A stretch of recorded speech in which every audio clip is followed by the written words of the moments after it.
Shannon, do you pick first? Do you get to pick the things you want to review? I let you pick first, sir. Smart woman. Well, this time you got something kind of interesting. It's a Windows 8 Ultrabook from HP. It is. So this is called the HP Spectre XT Touchsmart. Okay. Okay. It looks good from out here. I mean, I'm not next to it. It's very pretty. It kind of has a MacBook Pro type feel to it, especially on the keyboard down here.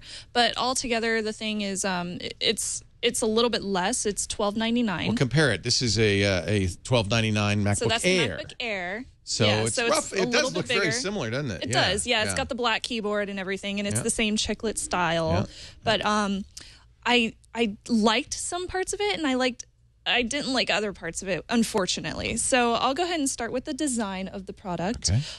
The bottom of it, you'll notice that there is no way to unscrew it. Yeah. They have all the regular screws that they would have on the bottom of it. But no user serviceable parts. No user serviceable parts, yeah. So when you buy this, you're stuck with what you bought. You can customize it when you purchase it. And you can get, an i7 processor, and you can upgrade the solid state drive.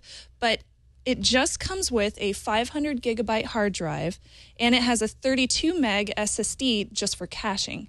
Interesting. So it does not let you actually store, extra stuff on that SSD. It's just for caching. It's transparent. The operating system does exactly, which is unfortunate. Given the price of this, I would expect, a smaller hard drive with a larger SSD. But it does not have that in there. It also has 8 gigs of RAM, which is great, and it is a Windows 8 device, so you get a nice touchscreen interface. Now, I really like this touchscreen. I was very impressed with this. It's 15.6 inches, so it's really big, and it's 1920 by 1280. I also can see it. I mean, I'm almost side on, and I can see it perfectly. It's an IPS screen, and it gets really bright. Now, that's bad if you don't want anybody to read over your shoulder, but it's good if you want to share a movie with the family. Yeah, exactly. So I do have this up all the way on brightness. Of course, if you're on the camera, it doesn't look as bright, but it's a very, very bright screen, so you get lots of color saturation. The blacks are really, really hardcore black, and it's beautiful. I love the screen, and that's probably my favorite part of this product. The keyboard was nice. It felt very normal for me as far as a laptop goes. And the touchpad is kind of interesting. You'll notice on it, it has concave sides to it.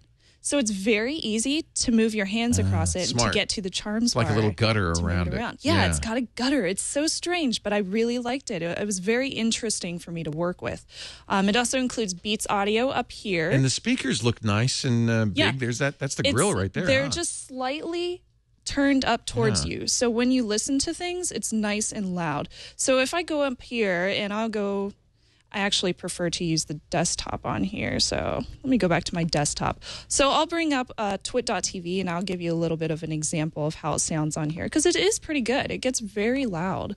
So I'll go over to... I like the unibody design. I think there's some nice design touches, a shiny bezel. Yes, it is. It's all full aluminum, which is very nice as well. And it does have a very thin bezel around the touchscreen too. So it's nice. Very easy to get around on it. Yeah. Very simple to use. And I'll go back here. Let's play a video real quick. We'll play the last episode of Before You Buy. Make it loud. Loud as you can go. Loud, loud, loud, loud. It's a little tinny. It is tinny, but it does get very loud. Yeah. Yeah. It's loud and tinny. Yeah, loud and tinny, exactly. Yeah. So other than that, I'll go ahead and get into a little bit of the pros and cons. Also, it is 5 pounds. 5 pounds is heavy. Just a little bit. You're kidding. Under 5 pounds. You want to feel That's pretty hefty. It's very heavy. Yeah. For an Ultrabook, that's unusual. Usually around 3 pounds. That's interesting. Yeah. So my pros on this: love the touchscreen. It's beautiful, beautiful IPS touchscreen, and an excellent design. Is good looking. The excellent is very pretty. I like the brushed aluminum. That's something that I've always really, really piqued my interest. A lot of Ultrabooks are plastic, so it's nice that they use metal. Yeah. But the cons on these are really serious cons. First of all, there's the battery life is horrible. How long do you get? 3 hours. Yeah, that's so bad. I mean, they could have stuck something in here so much better. No consumer upgrades, which is a big bummer for me as well. Not unusual in Ultrabooks, though. I like to build things, and I like to be able to, stick new hardware inside of them. So that's another downer for me. It's not as serious for most people, though. And, of course, the 32 gig solid state drive. I mean, at this price point, I was very surprised to see that. And it kind of stuns me, especially since the processing power on this, whenever you do a PC mark or something like that, it's really low.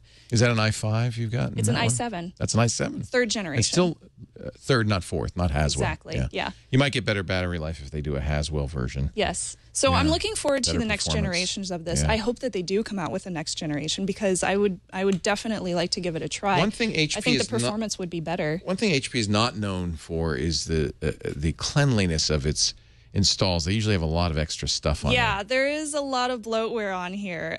A lot of So crapware, you might call it. Yeah, there's not too much on here, like or on the right Metro over here, screen, but when you look at everything else, there's plenty. A lot of trialware. Yeah, there's like a DVD thing on here. It does have a lot of nice ports. It's got USB 3.0. It also has SD on card the slot, other I see. side, Yeah. it has the Thunderbolt port, which is actually pretty nice. Mini display port. Yeah. There's a difference. Is it Thunderbolt? It is Thunderbolt. Yeah, Oh, it's got interesting. The Intel, what's it called? Interesting. You Smart don't see a lot of technology. Thunderbolt Yeah. ports on PCs. Yeah, That's so good. I was very surprised to see that. And then it does have HDMI, full Ethernet, another USB 3.0. Well, it's pretty capable. They're not Yeah. selling it as a low end. This is a So it's very kind of capable. power machine. Myself, I would have to give it a don't buy. Okay. And that's just because, I would expect so much more for this price point. And I was a little disappointed to see this, with this really nice touchscreen, but it just didn't really hit it for me. A do not buy for the HP Spectre XT Touchsmart. Yep. World's longest name. Can I put the screen on another laptop? It is though? a pretty, I'd That'd say be it's a nice. pretty screen. I'm disappointed in the weight, too. It is a Yeah. nice thin Ultrabook, but boy, 5 pounds is a lot. Yeah. It's funny. It's a lot. Used to be, that's light, but we've kind of gotten used to lighter weight ones. Thank you. Shannon Morse. Thank you. Produces Before You Buy, also is the host of ThreatWire on TechFeed at youtube.com/TechFeed. And not to mention Hack 5. Thank you for doing that. Thank you.